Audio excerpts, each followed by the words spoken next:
Hello, friends. Welcome to my empowering podcast with you, Gulnara Omar. And today, my guest is a man of an extraordinary journey, a generous philanthropist, entrepreneurial visionary, and a true leader. My guest today is Dave Werklund, a father, mentor, visionary leader, and author of the book Unconventional.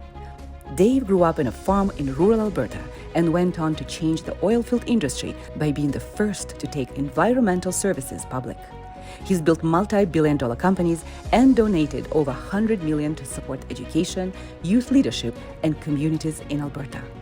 His life reflects strong values, big vision, and a deep commitment to future generations. I am proud to call him a friend and mentor. Please welcome Dave Werklund. Thank you, Dave, for joining me today. Well, thank you, Gulnara. I didn't tell this story in my autobiography, but there's a story that I was 16 years old, and I'd gotten a driver's license, and now I can legally haul grain to the elevator, which was in the next town over, about 60 kilometers or something. At the age of 16? At the age of 16, the grain truck. So I was hauling a 400 bushel truck of grain to the elevator. Wow. And John was the elevator manager. I'm on my way to Falare. The front right wheel starts bouncing. Wow. And mechanical failure? Something's wrong. So I'm going up the Smoky Hill. And got to remember, I'm 16 years old. It's 400 bushels of grain on the back of the truck I was driving. I got that truck stopped on the hill. Yeah, it was pretty steep. And the Smoky Hill was below me, or the Smoky River was below, and on a big steep incline, the ditch. If I'd gone on the ditch, it would have gone.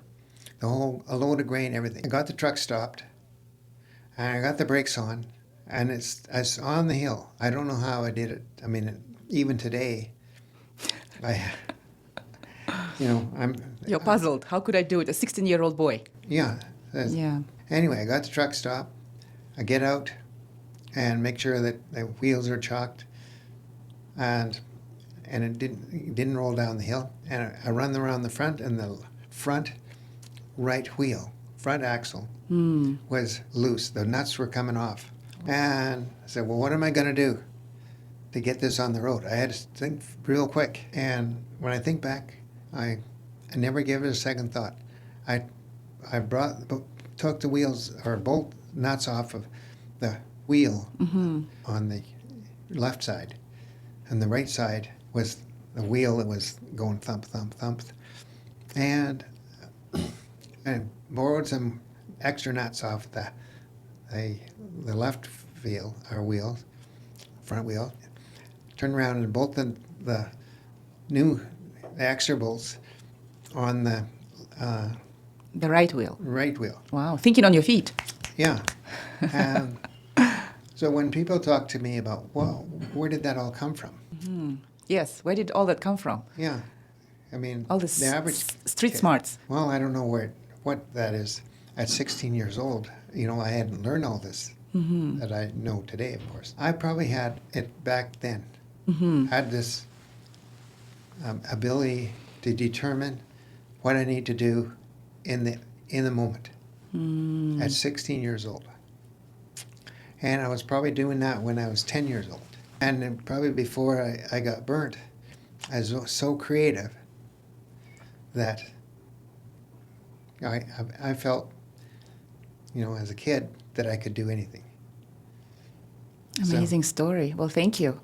Yeah. I wish a lot of parents could listen to you now, especially the ones who raise 16-year-old boys, and see how much delegation they could do, how much trust they could give them. Because I personally think from psychological point of view, and being a mother of two sons, I think your parents gave you a lot of trust and allowed you to do things by yourself and discover things. And then when I read about the fire, the whole chapter is devoted to this horrific accident in your life. Yeah. When you and your 8-year-old, you were 9, and your brother Jill was 8-year-old, and then you went and decided to grill some sausages, some hot dogs behind your father's workshop. Yeah. And then you thought you were taking a diesel, but instead it was a high octane.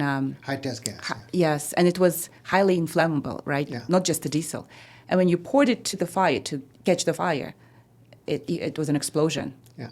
And how your brother Jill, when he was 8, he started screaming and he reacted so quickly. He torn the shirt. He smothered the fire with his little tiny hands. He burned his hands to save you. Yeah, yeah. And then you said everything went dark. And then I saw my mom and my sister come in, and I heard my mom screaming when she saw the degree of the burn that you had. And then they drove you 100 kilometers to the hospital. Yeah. And everything was dark at that moment. And when they saw you, and they did everything they could at that time, it was more than 70 years ago, right? They didn't have this advanced medicine and technology. And your family came and visit you once a month. And the whole year you were recovering. They moved me to Edmonton after the original doctor. Okay. And it got an infection in my burn. Wow. And they need to put a cast on my head to hold my To head hold it, yeah. The thing is that there's a research in psychology, and it's called survivor drive. When during trauma someone helps you and someone is so involved, like Jill was, and he was a little boy too, right? But when you know you're not alone and somebody is ready to sacrifice his life to help you, it gives you survivor drive. So, and another piece of research shows that when you survive that, it's called post-traumatic growth, not post-traumatic stress disorder. Yeah. So you went another way, you pivoted, and you went and you've grown from that experience. So this was a pivotal moment in your life, right? What this fire did to you. And then when you were 10 years old, you went back to school, you were a year behind, and your mom started noticing that you were more alone and so self-reflective and wasn't so much with other kids, and she sat you down and she started telling you stories about your father and about your family. And also from psychological point of view, there's another research study about it, and it says that when a family member or somebody shares with a child about the fortitude, mental fortitude and emotional connection of the family and how strong the family is, it seeds the plant of emotional resilience in the child. So you think creatively, you are open to opportunities. I'm creative about everything. It just comes, yeah. So you know how to think differently, how to be open-minded, how to look for other opportunities. Take advantage of the opportunity. So did your mother teach you that, or your father? Well, my father, he was a very creative in running his farm and his the way he looked after us boys, and he was really a creative fellow. You know, I could run just about any machinery, and and just as a kid, 12, 13, 14 years old. Looks like your father was a guy who was open-minded, and he trusted his children to be capable of a lot of things. He allowed you to experiment. He allowed you to explore. And your mom was a nurturing force. Yeah, she was more nurturing. Right? That's You right. said she was compassionate. She was a teacher by Yeah. trade. And what did your mother teach you? How important education is. She was an educator. So, but I didn't believe in. What the school was teaching me, I lost the patience of listening to those teachers. I don't know. My mind wasn't on education. You're a practical guy. You're hands-on. You just want to apply it right away, right? Yeah. You're such an avid reader. And even in your book, you recommend great literature to people, and I think that's what made you grow. You've been a life learner since I know you. You've always open-minded to new things. Yeah, what my friend Anne McCaig said to me, "Oh, Dave, you might not have gone to the normal university. You went to your own university," she would say. Your own learning. Talking about education, there were several encounters when you personally helped me, even though I was one of many, many people. I was a consultant at that time. I was leading the Kazakhstan and Russia side of international business development. Right. And you were sending your executives to leadership courses at that time, to Nevada. And then I was like, I want to be a part of this course. But I don't know, it's so expensive. It was actually pricey, and I wanted to do it, and I came up to your senior executive assistant, your right hand. And I said, I really want to go. She calls me next day and she said, Dave said, consultants are my people. They're the team. We have the same goal. They are not something separate, and you can go to the course. And I couldn't believe it. As I was a single mom with 2 kids, I came back from the first, it was a leadership course, power communication. I closed a couple more deals, and I was able to pay myself for other 3 or 4 courses, trainings. Wow. So thank you, Dave. Thank you. And you've been so instrumental. Without knowing, you really helped me. And then I came up to you again, and I said, I have 2 boys, and they don't have a father, and I know the importance of role modeling. Can you spend 1 hour? Just tell them the journey, what to look for. My treat, I'll take you to any place you want. And you said, no, I will take you. And next day we were at this beautiful restaurant. You've been very humble, and you have such a humility. You live by your values.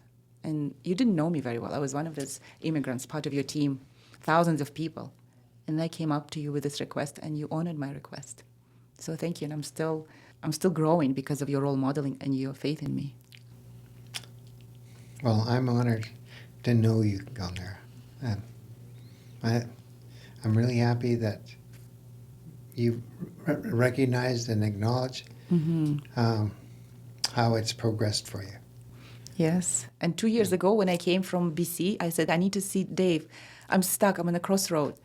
And again, I'm at your house, and I said, what do I do? You asked me about 5 questions, and before I go, you said, you need to have your own show. And here we are in my Gulnara Omar Empowerment Podcast show. See, you've been a guiding star for me. Thank you so much, Dave, for believing in me and seeing that ability to be curious about people and ask you questions. So thank you so much. Oh, my pleasure. Yeah. Yeah, because that's exactly why I do what I do. Mm-hmm.